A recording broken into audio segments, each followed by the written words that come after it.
Students हमने कल पढ़ा that binding energy is the energy that is released when nucleons bind together to form a nucleus. ठीक है, अब अगर मैं कहूँ कि binding energy is energy required to make a nucleus, क्या ये गलत होगा या सही होगा? मैं कह रही हूँ that binding energy is energy released जब न्यूक्लियस बना, फॉर्मेशन। अब मैं कह रही हूं it is energy required, this is required when nucleus breaks. क्या ये दोनों स्टेटमेंट्स कॉन्ट्राडिक्टरी है या नहीं है? देखो, हमने क्या पढ़ा है? हमने ये पढ़ा है कि जितनी एनर्जी हम किसी सिस्टम को बनाने के वक्त हमें मतलब वो रिलीज करता है सिस्टम, उतनी ही एनर्जी हमें उस सिस्टम को प्रोवाइड करनी पड़ती है to get back into the previous state, और for the formation of the system हमें उतनी ही एनर्जी प्रोवाइड करनी पड़ती है ना? So that means binding energy अगर रिलीज हो रही है during nucleus formation, energy release during nuclear formation अगर बाइंडिंग एनर्जी है, तो energy required during the process of nuclear when the nucleus breaks is also binding energy. तो ये दोनों स्टेटमेंट्स कॉन्ट्राडिक्टरी नहीं है। ठीक है, एंड हमने ये भी पढ़ा कि एनर्जी रिलीज जो होती है वो नेगेटिव लेते हैं by convention, and energy required is always taken as positive. ठीक है, अब देखो हम बाइंडिंग एनर्जी का फॉर्मूला, जो जनरल एनर्जी का जनरल फॉर्मूला डिराइव करेंगे। देखो, कल हमने पढ़ा था कि mass of nucleus is less than mass of neutron plus proton. ठीक है, कॉन्स्टिट्यूएंट्स का मास ज्यादा होता है और न्यूक्लियस का मास कम होता है। हमने सपोज किया था इसको 5 kg और इसको सपोज किया था 3 kg। दैट मीन्स डिफरेंस क्या हुआ? 2 kg, और इस डिफरेंस को हम क्या बोलते हैं? Mass defect. ऑलराइट, अब हमने ये डिफरेंस निकाला कैसे? Mass of nucleons minus mass of nucleus. तो हम बोल सकते हैं mass defect is the difference in mass of the nucleons and that of the nucleus. ठीक है, ये है मास डिफेक्ट। हमने एक और चीज पढ़ी दैट एल्बर्ट आइंस्टाइन ने क्या बोला था? That mass of that corresponding to every mass there is a value of energy given by E equals to mc square. That means corresponding to delta m there has to be some energy, और वो energy क्या होती है? Binding energy, जिसको हम बोलते हैं, जो इक्वल होती है डेल्टा एम सी स्क्वायर के।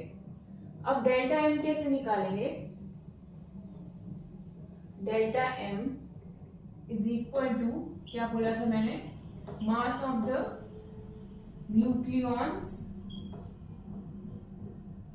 Minus mass of the nucleus, यही बोला था। सो मास ऑफ द, अगर कोई सिंबल है हमारे पास दिया, कोई एलिमेंट का सिंबल दिया है AZX, ठीक है, ये सिंबॉलिक फॉर्म में दिया है। दैट मीन्स प्रोटॉन का मास कैसे निकालेंगे? Z is number of proton multiplied by mass of one proton plus N is number of neutron. कितने हैं number of neutrons? Total number of nucleons minus number of protons, मतलब A equals to N plus P। ये कितना है? Z। So A minus Z equals to N। ठीक है, तो N कितने हो गए? A minus Z, and mass of one neutron will be Mn minus mass of the nucleus. ठीक, अब देखो ये आ गई डेल्टा एम की वैल्यू। तो यहां से हमें क्या मिल गया? बाइंडिंग एनर्जी का एक्सप्रेशन। क्या होती है binding energy? Delta M C square which is Z M P plus A minus Z M N minus M N C square. ठीक है, तो ये आ गया बाइंडिंग एनर्जी का एक्सप्रेशन। हम न्यूक्लियर स्टेबिलिटी की बात करेंगे।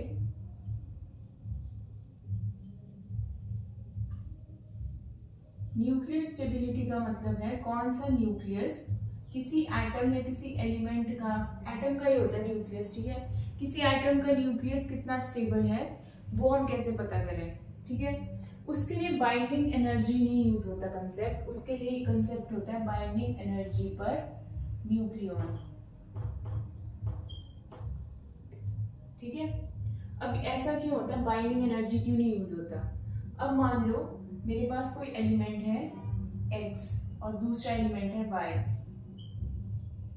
X एलिमेंट का मास नंबर है A1, एटॉमिक नंबर है Z1, Y का A2 और एटॉमिक नंबर Z2। ठीक है, अब यहाँ देखो मैं बोल रही हूँ कि इसकी बाइंडिंग एनर्जी है 500 मेगा इलेक्ट्रॉन वोल्ट और इसकी है 500 मेगा इलेक्ट्रॉन वोल्ट, मतलब दोनों की सेम है क्या, बाइंडिंग एनर्जी, सिर्फ बाइंडिंग एनर्जी, बाइंडिंग एनर्जी। अब मैं बोल रही हूँ कि A1 की वैल्यू है 50 और A2 की वैल्यू है 25। ऑलराइट, अब देखो बाइंडिंग एनर्जी पर न्यूक्लियॉन कितनी आएगी इसकी, इसकी होगी 500 divided by 50, that is 10 mega electron volt, और इसकी कितनी होगी 20 मेगा इलेक्ट्रॉन वोल्ट। इसका मतलब होता है बाइंडिंग एनर्जी को, जो हमारी टोटल बाइंडिंग एनर्जी, उसको डिवाइड करना मास नंबर से। ठीक है, तो वो वैल्यूज क्या आ गई, ये एंड ये। अब बाइंडिंग एनर्जी पर न्यूक्लियॉन जिसकी ज्यादा होगी वो न्यूक्लियस ज्यादा स्टेबल होगा।